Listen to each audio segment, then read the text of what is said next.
may kamay na bakal sa pamumuno sa bansang Pilipinas ito.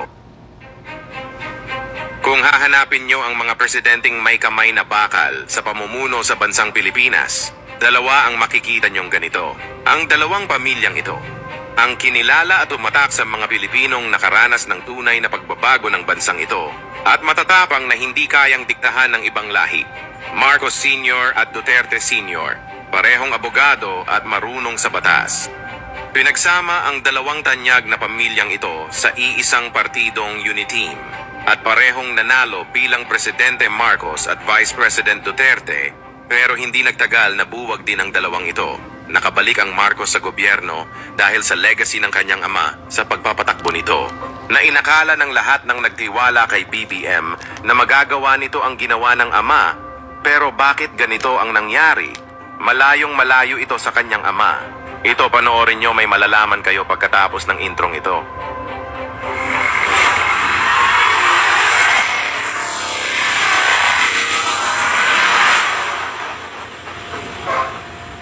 Noong panahon ni Ferdinand Marcos Sr., meron tayong death penalty. Kaya ang mga Pilipino noon ay disiplinado at may takot.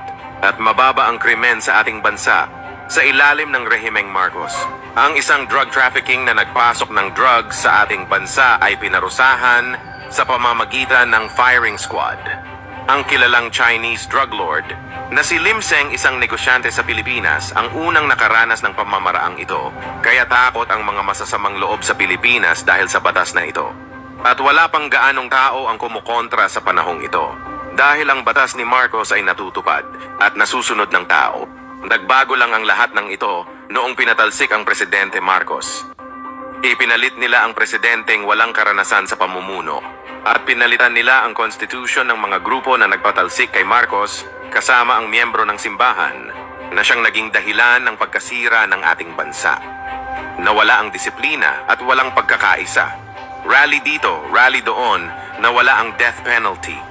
Dumami mga masasamang loob na walang takot na gumagawa ng krimen, korupsyon sa gobyerno na nagugat na sa bansa, drugs, kidnapping, at pagdami ng rebelding grupo at iba't ibang kaso ng pagpatay na walang kinatatakutan, magmula kay Cory Aquino at sa kanyang anak na si Noynoy Aquino, na hindi mo ramdam ang trabaho ng gobyerno na walang pagbabago, mga batas na hindi nasusunod, nakikita mo lang silang nakaupo na walang ginawa, kundi mag-imbestiga.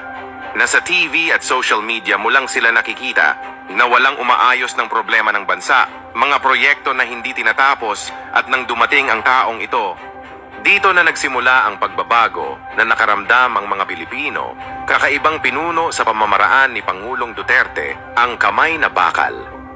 Na kahit sinong matataas na tao ay binabangga nito, mga mayayamang negosyante, mga drug syndicate, upang protektahan ang mamamayang Pilipino sa kamay ng mga abusadong mayayamang negosyante at masasamang tao. Pero hindi habang panahon ay mananatili siyang presidente ng bansa, ang lahat ay lumilipas at nagtatapos din sa huli.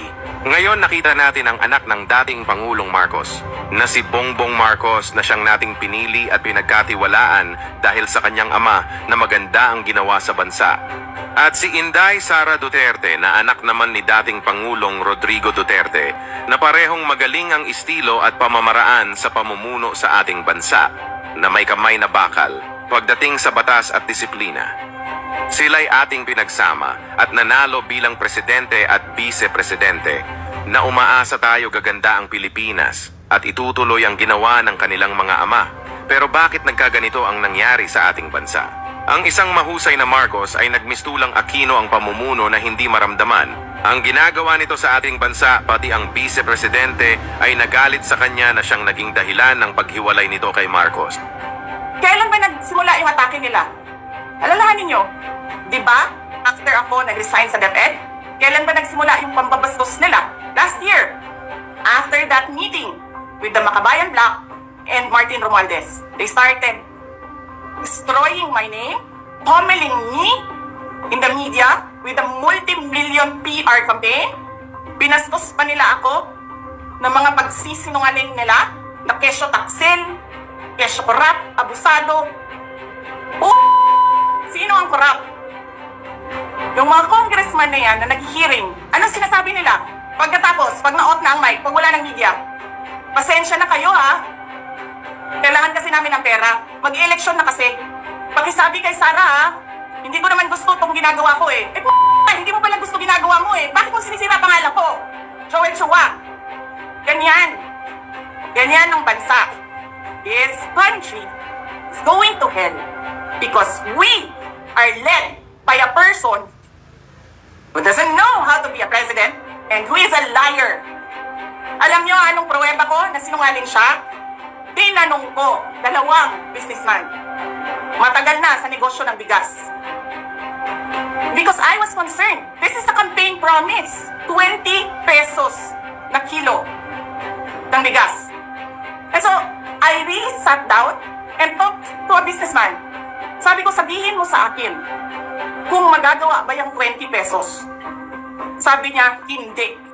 Napaka-imposibleng gawin yan. Because more than 20 pesos ang cost. Paano ka magbenta ng palugi? So tinanong ko, nagsinungaling ba siya nung sinabi niya?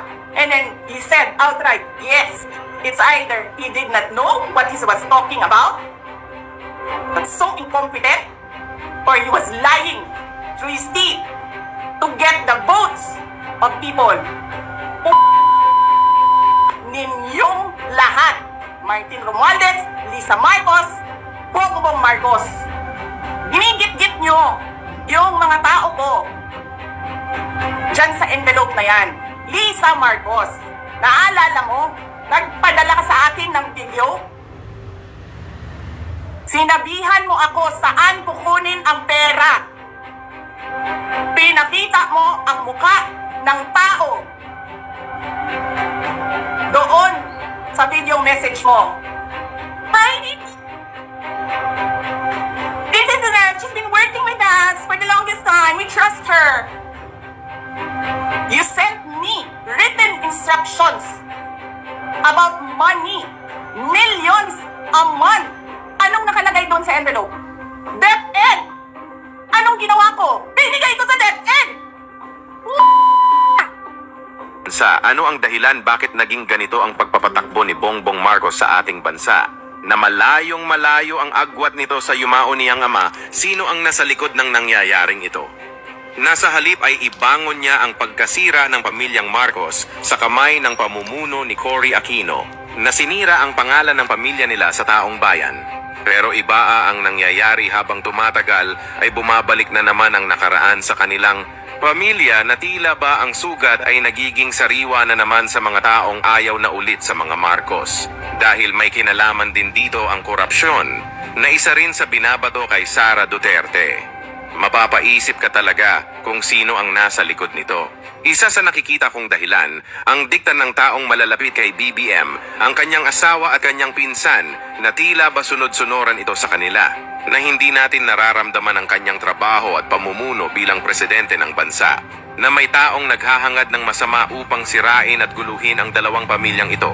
Kung mapagtagumpayan nilang tanggalin ang vice-presidente, tiyak na may ipapalit sila dito na hindi natin magugustuhan ang mangyayari, na si BBM naman ang isusunod nilang mawala.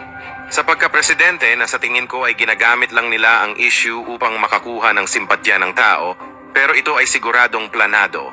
Kung inyong mapapansin, tahimik ang makakaliwang grupo sa issue ng pamilya Marcos na tinatawag nilang magnanakaw, diktador Hitler. Martial law na laging laman ng rally sa kalsada. Dahil kung mananatili si Sara Duterte sa kanyang pagka-vice-presidente, tiyak ang kasunod nito ay presidente na hindi nila ito magugustuhan.